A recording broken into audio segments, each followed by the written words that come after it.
Did you know that every year, Rolex alone produces around 800,000 watches, and over 10 times that amount is produced by counterfeits? In total, there are billions of watches created annually.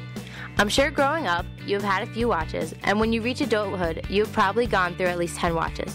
But what happens when one of those watches breaks or there is a newer style that seems just right?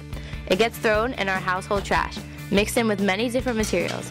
Like any other electronic device, a watch should be thrown out correctly and recycled.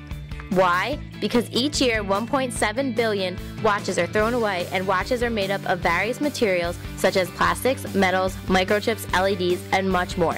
But the number one thing we should worry about in watches is the battery, which contains mercury.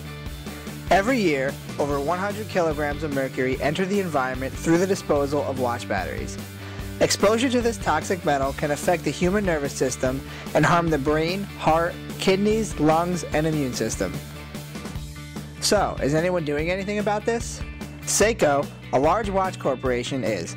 In April of 2007, Seiko launched the first mercury-free watch battery.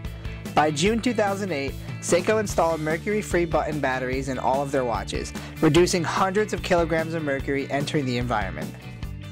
So, what should you do with your watches? Most of the time when a watch has stopped working, the battery just needs to be replaced. The whole watch does not need to be thrown out. And now you can look for mercury-free batteries.